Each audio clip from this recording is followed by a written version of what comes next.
Ayan na mismo, oh. Right here, right now. Let's solve this problem. Hindi nyo kayang sagutin. Aminin nyo na lang, inutil kayo. Tapos, I'll move on to another topic. Just accept na inutil kayo. I've been doing public service, nag-imbestiga ako, nabibigyan ako solusyon sa mga problema ng bayan. This is how we do it. And no, pag sinungalingan ako nito mga tiganiya, gagawing sinungaling yung tao ko. No F-way. Eh, hanggang mahating gabi tayo rito. Hindi ako papayag na palalabasin nyo yung tao ko ang mali dito. Wala naman pong sinasabi na No, sinungaling. sorry, not you, Madam Sponsor. Ito mga taganiya, may dugo ko rito eh. Meron kasi silang mga retrato dito. Ma'am, Madam Sponsor, yung tao ko na mismo pumunta, wag ho kayo magtiwala sa mga litrato nila na pwede naman i-edit yan.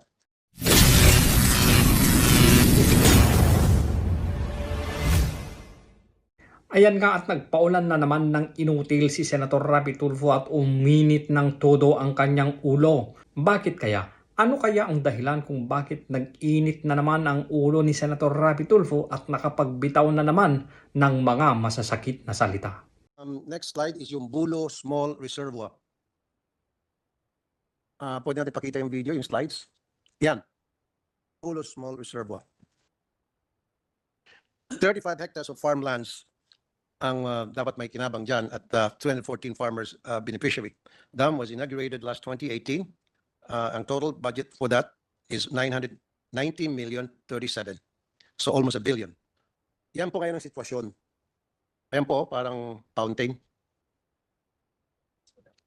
Yes. Nakita ko na rin po yan kasi ako may-ari ng Doña Remedios Trinidad po. Lola ko po yun eh. Ganon. At ako lang yung remedyo sa mga apo. Pero totoo na hindi matapos-tapos at may request for funding, napakaraming delay. Matagal ko na nakikita yan na nakatiwangwang. May rock excavation along the river, may structure, backfill, and retaining wall, pero hindi umaandar. Okay. Noong 2020, 50 million ang na-allocate ng GAA para sa MOOE ng strukturang yan. Nakita niyo naman po, pinachipat yan lang. Halos mabali na po yung mga poste niyan. Ayun, ang ginawa, pinachipat siya lang ng semento. Yan ho bang halagang 50 million? Ayan po. Oh. Ang dinadahilan po, Pinagyan na po ng semento. Semento bang tawag yan o plaster? ang dinadahilan, nasira daw yung natapos na nung typhoon carding nung 2022. Ngayon, pilit nilang rin-repair, pero ngayon pa lang mag-uumpisa ang continuation of project. So who did Ay, the hindi, repair? tapos na Who did the last repair? year. Kasi, Teka, tapos na daw last year. teka muna. Madam Sponsor, Mr. President, yung pag-repair ng halos masisira na matutumba na poste, palitada lang po ba ang katapat niyan?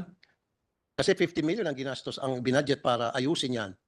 50 million na ba yung halaga ng palitada na yan?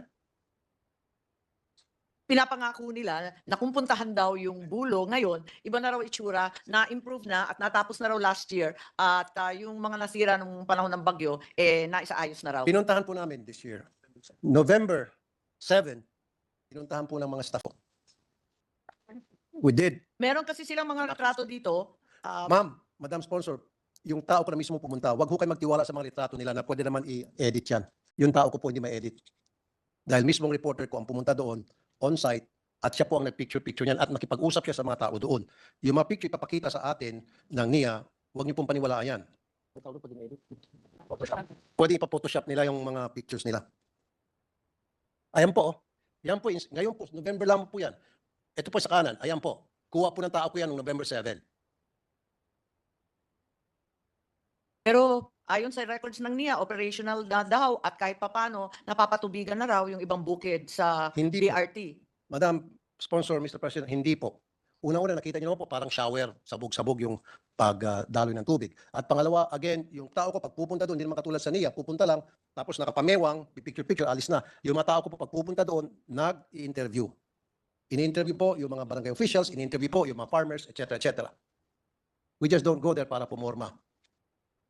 At pinagsabihan ko na balikan na lang nila kasi iba naman yung pinapakita nila at iba naman ang sinasabi ni Senador. Kaya kinakailangan talaga matuklasan natin dahil November 7 pa lang kayo pumunta, baka kung kailan pa to. So, sino po yung pinapunta nila? So, yung pinapunta nila at nagbigay sa kanilang picture, nagsabi okay na, dapat mabigyan ng sanksyon yon. Dapat madisiplina yon dahil doon nag-umpisa yung pagsisinungaling. Sinungaling, kamag-anak na magnanakaw. So, sinungaling yung taong yun. So, kasama siguro sa mga ginagawang pagnanakaw diyan sa NAIA, talamak na nakawan sa NAIA. Ay, sa NIA, sorry, NIA.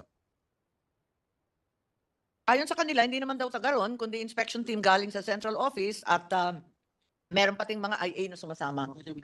Okay, ito lang po ilan sa mga interview ng mga tao ko. Ano po. Nung nagpunta kami last year, nakita namin na talagang sira-sira, nagtutuluan, halos parang babagsak na yung irrigation. Ngayon po, kumusta ba dito? Ganun pa rin ma'am, wala naman nagbago. Hindi naman pinakikinabangan yung irrigation. Abala pa sa dinaan ng mga lugar na hindi naman nila binayaran. Mga magulang ko lang nakausap nila noon, hindi naman nila alam na pwede palang bayaran yung mga nadaanang nasira. Pati nga mga pananim po namin doon nasira eh. Kailan po huling nagpunta yung NIA dito? Matagal na po. Taga raw po nung ginawa nila kasi yun. So ito yung last year na pinuntahan namin. Ano po bang ginawa dyan? Sinementohan? Pinaltadaan uli nila para dumiretso ng konti. Ayun. Dito lang yan. Pagdating doon, pangkabuli yan. Kasi ang sinasabi ng NIA po nung last hearing, may budget sila for maintenance. So ito na po ba yung tinatawag nilang maintenance? Yan na nga ako siguro. Kamahal pa naman ang pagkapayad yan. 3,000 isang poste raw. Pero issue pa ang naging dating sa amin ng irrigation na yan. O yan yung pinahira nila o. Ngayon, bakbak na naman. Ayan, yung sumabog uli. Ayan o. Ayan, mga kanya. Ay, tama ng tubig. Ayan po, tao ko mismo ang pumunta. So hindi po pwede ma-deny ng mga taga NIA base lamang sa picture-picture ng mga tao nila. So ano po masasabi ng NIA tungkol dyan? Ang sabi po nila, meron silang mga bagong picture at nakapunta raw sila ng ilang buwan na nakaraan, tapos na po. At malamang last year, no nakaraang taon, ganyan rin talaga ang report sa kanila. No, Pero but- nakaraang taon pa raw yun. Yes, Madam Sponsor, Mr. President, November 7, 2024 pa lang kami nandoon. Ayan po, bulok, hindi nagagamit. Kasi kapag kami po nag-imbestiga, pumupunta po ako, nag-invest po ako para mapunta ng mga tao ko. That's how we work. That's how we do it. Kaya hindi niyo po pwede kami pagsinungalingan. Ang pinakamabuti siguro kung pwede yung Senado, yung grupo natin, kasama yung staff ni Senator Tulfo at yung NIA, mag-joint ocular inspection kaya tayo para malaman kung ano talaga yung sitwasyon at tulungan yung mga tao sa DRT. Teka muna, so diskumpiyado itong NIA sa tao ko, kailangan buong Senado para mag-inspect. Don't you trust my people? I would rather trust my people than trust all of you there sa NIA. I'm telling you, it is what it is. At meron pang interview ng mga taga-lugar na yon. Hindi pa sapat yun. Ang dami pang mga cheche-bureche na kailangan mag-imbestiga mga taga-Senado, pupunta doon, at kasama ang NIA, etc. etc. Yan na mismo, right here, right now. Let's solve this problem. Hindi nyo kayang sagutin. Aminin nyo na lang, inutil kayo. Tapos, I'll move on to another topic. Just accept na inutil kayo. And then I'll move on. Ngayon, kung ayaw nyo, paulit-ulit kayo, hanggang mahating gabi tayo rito. Hindi ako papayag na palalabasin nyo yung tao ko ang mali dito. Wala naman pong sinasabi na No, sinungaling. sorry, not you, Madam Sponsor. Ito mga taga-NIA, may dugo ko rito eh. Matagal na. Kasi palalabasin nila na yung tao ko pang mali. Kasi kailangan pala pupunta mga taga-Senado. Hindi pa sila kontento doon sa pinakita namin video at mga tao ko, yung tao ko subok na. For 20 Ay, years, I've been doing public service, nag-imbestiga ako, nabibigay ako solusyon sa mga problema ng bayan. This is how we do it. And now, pasinungalingan ako nito mga taga-NIA, gagawing sinungaling yung tao ko. No F-way. Ano kayang mabuting gawin para malaman ng NIA ang katotohanan? Siguro papuntahin natin sila. Siguro meron Sa dapat, lalong madaling meron panahon. dapat masampahan ng kaso, siguro meron dapat masibak. I think yun pinakamaganda. Meron mag-resign o may masibak, may makasuhan. Kasi come on, for the longest time nilolokong taong bayan. At saka ang masaklap dito, kasi irrigation pinag-usapan natin, sino po yung mga tinatamaan dito? Mga farmers. Sino ang papakain sa mga Pilipino? Mga farmers. Farmers ang naluloko rito. Farmers ang kinakawawa rito. Farmers ang tinatamaan dito. Farmers ang biktima rito. Tama po. Dapat talaga may managot kung regional director ba yan o kung sino in charge sa bagong construction at big infrastructure. Kasi mismo yung administrador umaamin na wala pa siya nung naumpisahan niya. Nadatnan niya, sira-sira talaga matapos yung bagyo. Pero nung November 23, nung last year, during Blue Ribbon Committee investigation, sinabi nila nagagawa sila ng paraan na para i-fix yung problema.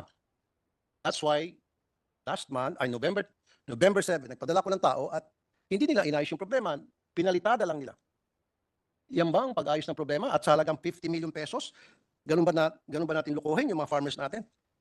50 million pesos para lamang sa mga palitada na yan? Magkano ba halaga ng palitada? Meron bang karpintero dito na makapagsabi magkano bang palitada? So, di ba tayo mag-hire ng karpintero? Meron bang karpintero dito sa Senate? Magkano ba yung palitada? Magkano ba yung, sabihin natin 5 drum na palitada ang nagastos dyan? Magkano ba? 50 million ba yan?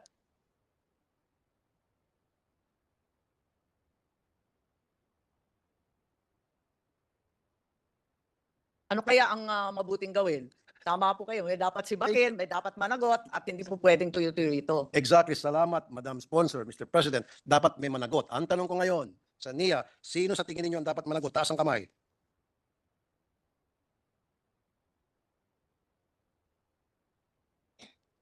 kinakailangan mag-imbestiga sila at alamin talaga kung sino ang may gawa nito at kung talagang palitada lang ang ginawa at pinaganda lang sa Photoshop, alamin din natin.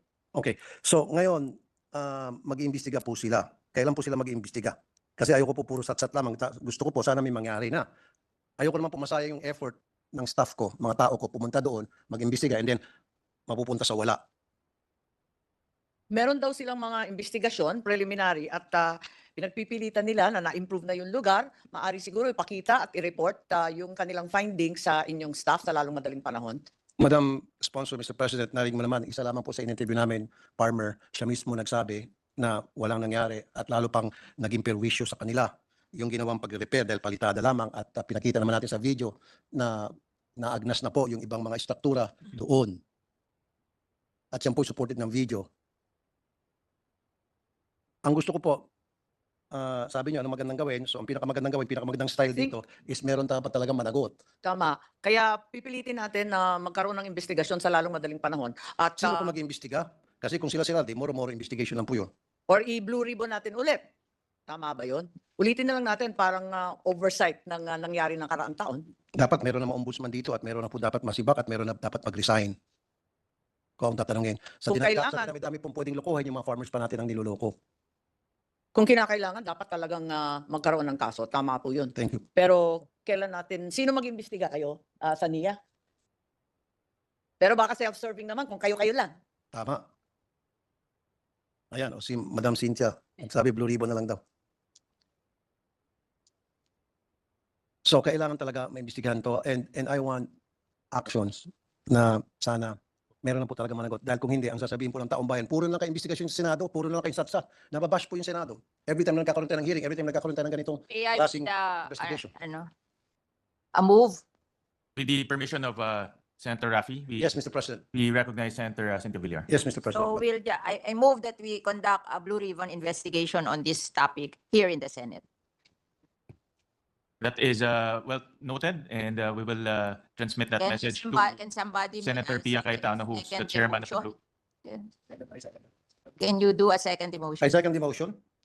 Well, is there any objection? Hearing none, the motion to refer the topic, the said topic to the committee, to the Blue Ribbon Committee, chaired by Senator Pia Cayetano, is approved. Thank you, Mr. President. Thank you, Madam Sponsor. Thank you,